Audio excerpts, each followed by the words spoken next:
దేవరా అసలు కొరడాల షో నుంచి ఇలాంటి సీన్స్ ఎక్స్పెక్ట్ చేయలేదన్న. ట్రైలర్ చూసాక అందరు నెగిటివిటీ చేశారు, కానీ వాళ్ళందరూ ఈ సినిమా చూస్తే వాళ్ళకి చుక్కలు కనబడవి. మామూలుగా లేదు సినిమా. అసలు ఫస్ట్ నుంచి చిన్న ఇంటర్వెల్ వరకు అసలు అదిరిపోయింది. ఎక్కడ కూడా ఊపిరి పీల్చుకునేవట్లా. అసలు సీట్లలో ఎవడు కూర్చోవట్లే. జై ఎన్టీఆర్. అంటే థియేటర్ అంటే ఫ్రీ రిలీజ్ ఈవెంట్ పగిలిపోయింది, థియేటర్ కూడా పగిలిపోయేలా ఉంది అంటున్నారు. థియేటర్లు ఏందన్నా మొత్తం Andhra, Telangana, east, west, India ప్రపంచం మొత్తం పగిలిపోద్ది. RRR కాదు, RRR తలదండేలా ఉంది ఈ సినిమా. చుక్కలు చూపిస్తుంది అంటే కలెక్షన్లు కాదు. ఈ సినిమాతో ఇండస్ట్రీ రికార్డులు బద్దలు కొడుతుంది. ఓకే, 3 ఏళ్ళ ఆకలికి 6 ఏళ్ళ ఆకలికి దొరికిందా? 6 ఏళ్ళు కాదన్నా, ఇలాంటి సినిమాలు తీస్తే 6 ఏళ్ళు 60 ఏళ్ళని వేచుంటాం. మాకు ఇలాంటి సినిమాలే కావాలా.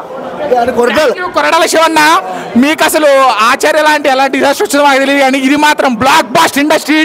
ఇది thank you to Koradala Shivanna.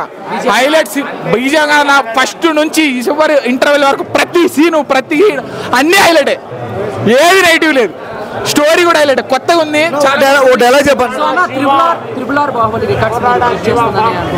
రికార్డులతో మాకు సంబంధం లేదు, సినిమా నచ్చాలంతే. రికార్డులు అవన్నీ తర్వాత చూసుకుందాం. సినిమా బాగుంది, రికార్డులు ఆటోమేటిక్గా అవే పగులుతాయి. షోలో వచ్చిండు మా అన్న, ఈవెంట్ ఆఫ్ చేసిరు. మాది హోటల్లో ఈవెంట్ ఆఫ్ చేసిరు. ఎవడైనా పెట్టుకున్నా మా ఇంటి ఇంటికి కూడా బేగలేడు. ఇప్పుడు చాలా మంది సుదర్శన్లో ఈవెంట్ ఆఫ్ చేసిరు. మా అన్నని ఎదిగిపోయింది కాబట్టి ఆ పనికి ట్రై చేస్తారు, కానీ అమ్మని తెగించుకోనికి ఎవరైనా పెట్టుకున్నా మా ఇంటి ఇంటికి కూడా బేగలేడు అన్న. దేవరాతో అమ్మని తెగిస్తారు మా ఇంటి అన్న. ఇదొకటే నాది డైలాగా.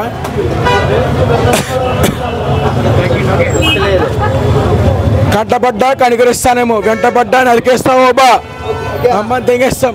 ఆయన అనిరుద్ధ్ బీజిఎం ఎలా అనిపించింది? బీజమా అనిరుద్ధ్ బుద్ధ చిప్పి పాడదెంగిన బ్రో. నువ్వు బ్రో అనిరుద్ధ్ అంటే ఈ సినిమాలో నిరూపించుకున్నాడు బ్రో.